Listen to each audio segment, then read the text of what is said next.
Let's look at noise in ring oscillators in this section.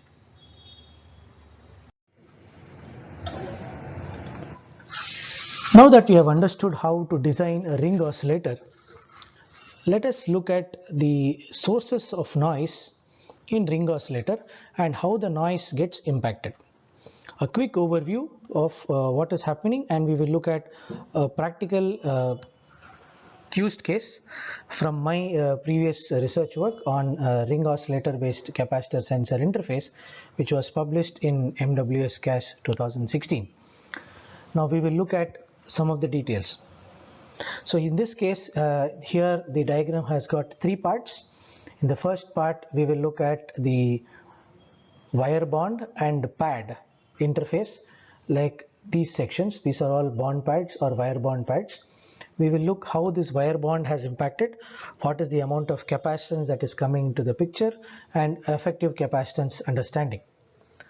Further, we will look at what are the sources of noise, what and where are the sources of noise present, and thirdly, we will describe how these sources of noise actually impact the carrier frequency and what is the amount of sideband noise or the noise cut that we talk about. We will typically have a look at it in little more detail in the coming slide.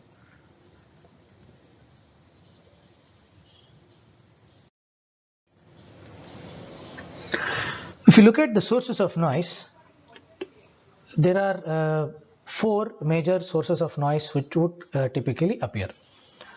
They would be your power supply, second would be your ground. Now you might say, how does power supply vary? Power supply has power supply noise, right? Very small amounts of noise can come on your power supply. For example, if you have a voltage power DC supply voltage of 1 volt, your noise might be anywhere between 10 millivolt to 100 millivolt.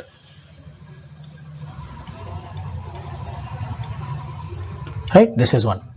Second is something called ground bounce. What does that mean? This means that since there are too many switching action happening in the inverter and the charge and discharge happening in the capacitor, the ground is not always steady. It is not always at 0 volt or at ground volt potential, the lowest potential. Because of this charging and discharging, there is always some amount of residual voltage that is riding on top of the ground. So this is called a ground bounce.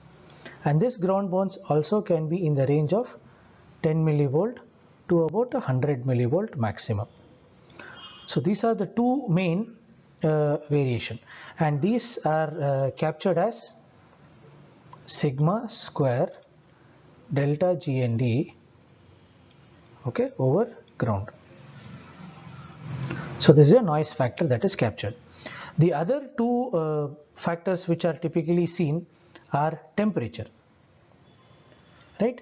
As the temperature goes up,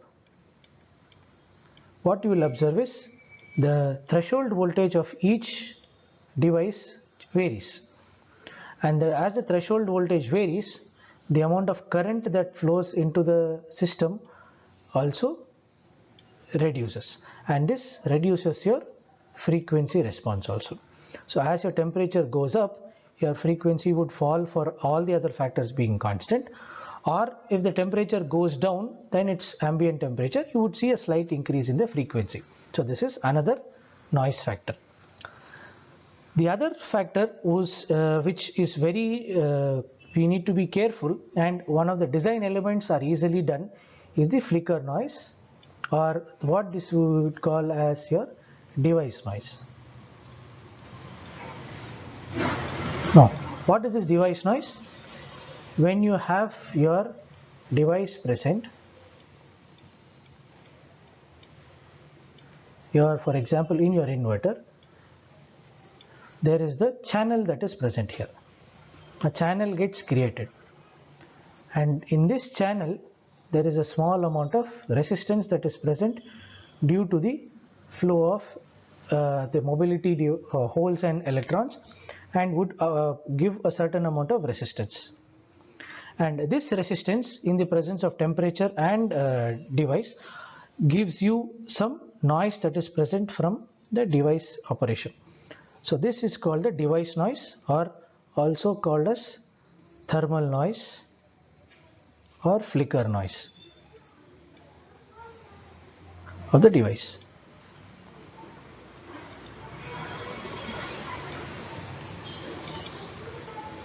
So you would use these 4 sources which would come. Additional device you would see is all on the gate noise. On the gate supply, if you see any variation in the gate capacitance, all that appears at the gate noise. So if you see, all these noise that you have mentioned can be directly attributed to a single inverter, and each one of them can be added here.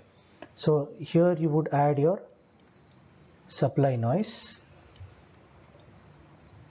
V supply noise, then there would be your ground bounce, or I would call your ground noise. So these are the power supply noise there. Finally, you have the temperature. The temperature is the one which is present at the junction, right? So this is going to be your temperature variation. So like this, each physical property of a device has its own noise contribution, and this noise contribution is what we will have to understand to estimate what is the benefit that we have and how much of it can be converted. Now each one of these voltage noises which are divided here can be converted into their equivalent current noise for ease in analysis and computation.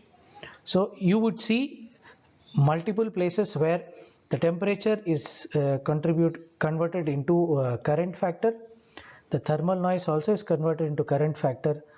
The flicker noise also is converted into current factor.